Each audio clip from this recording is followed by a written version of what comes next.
Happy Tuesday, friends. It's Heather at Bush Poppy Farm. Good to see you. Today we are going to be focusing on summer pruning our fruit trees.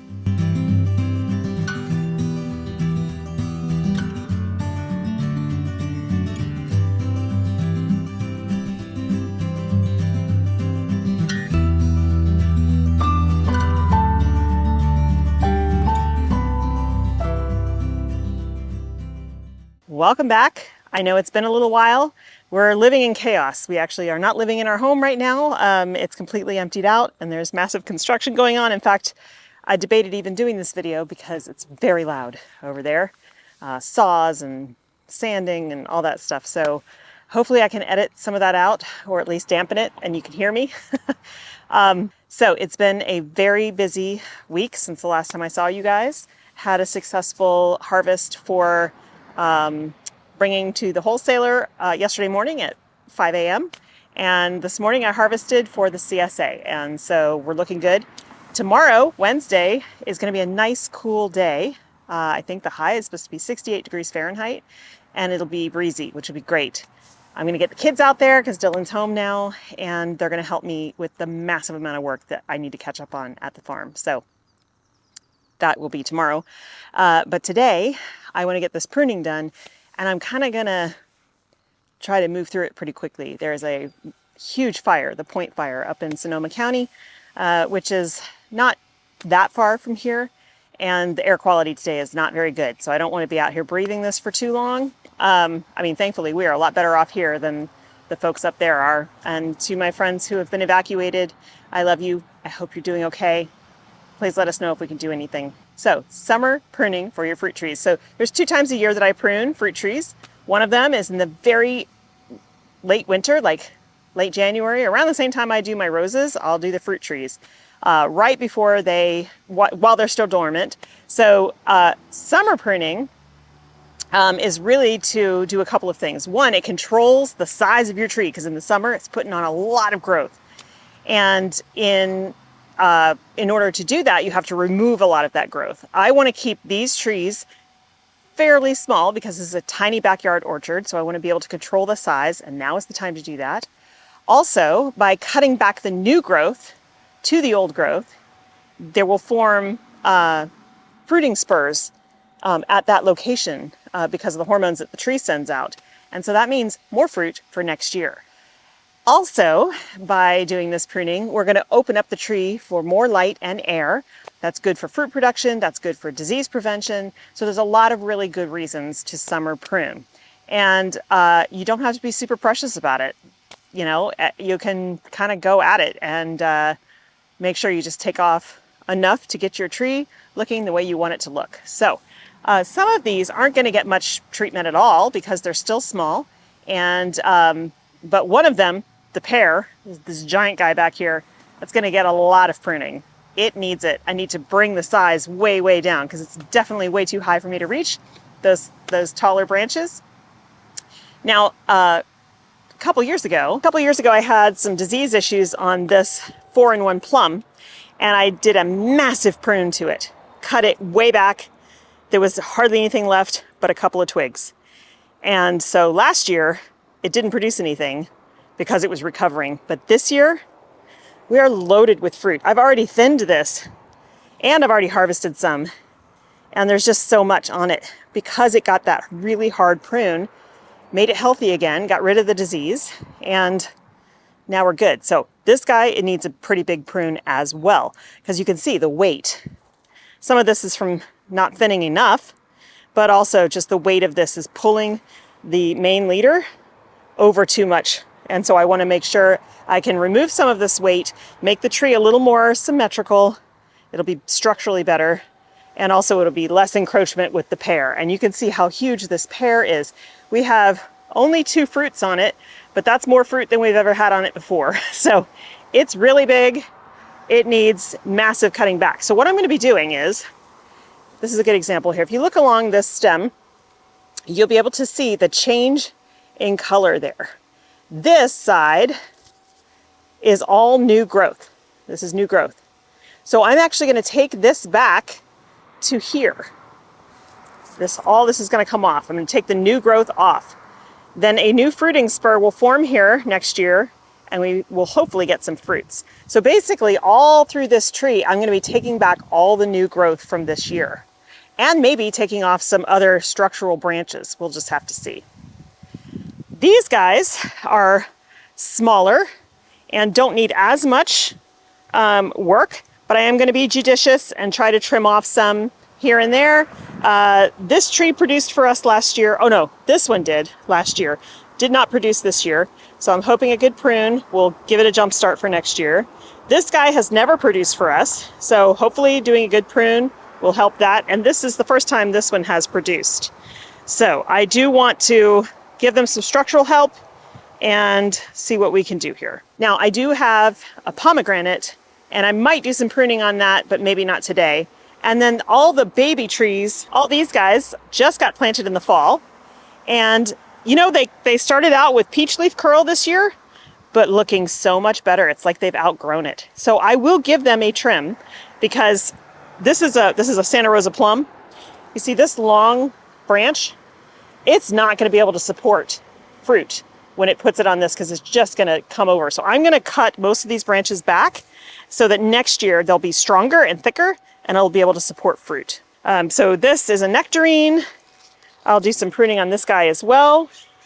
And same with this. And you can see where it had the peach leaf curl, but most of it is gone. Most of those leaves fell off.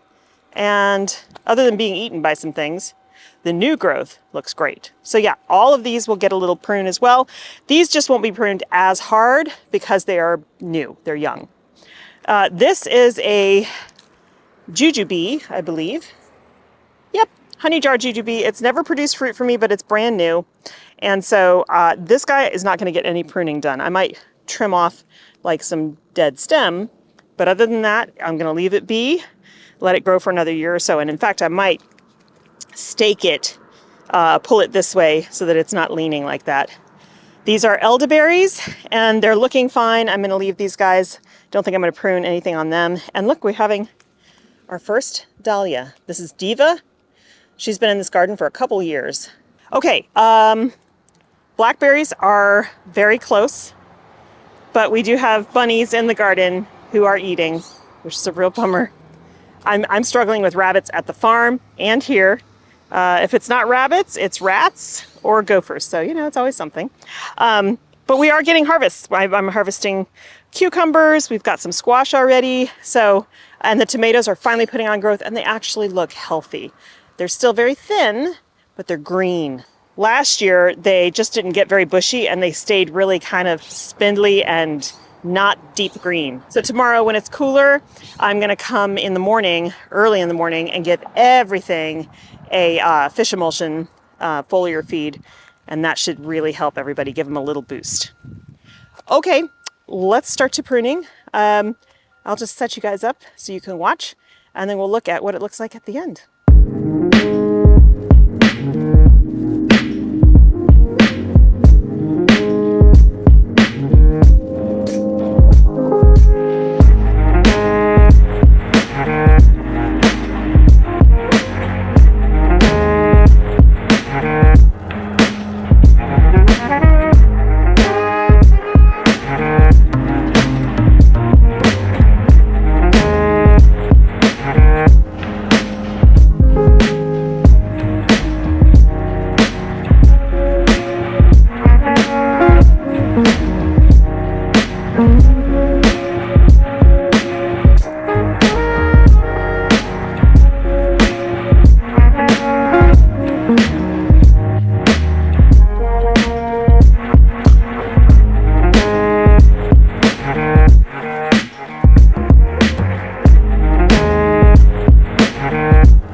course I recorded 10 minutes of video with no microphone. So I'm going to start fresh to wrap up this video. I am at the rental house now, so I can't go back and show you what I did, but hopefully you saw that we did a really good pruning job. I'm happy with that. I think they'll be very happy moving forward. In the winter, I will go to each plant, each tree, and we'll prune back anything dead or diseased or crossing, anything like that while they're dormant. Give them a spray of horticultural oil, probably around late January, early February. And I might have to do that again depending on how much rain we have so that it really soaks in. And then we'll be good to go for the season next year. So now all we do is harvest what we've got coming in fruit. So before we wrap up today's video, I want to show you what I did harvest today at the flower farm. So the lilies have started.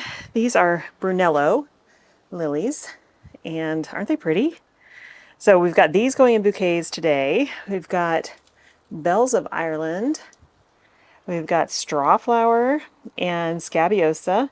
And even though, see, when it falls off like that, that's okay because even the seed heads are really cool additions to a bouquet.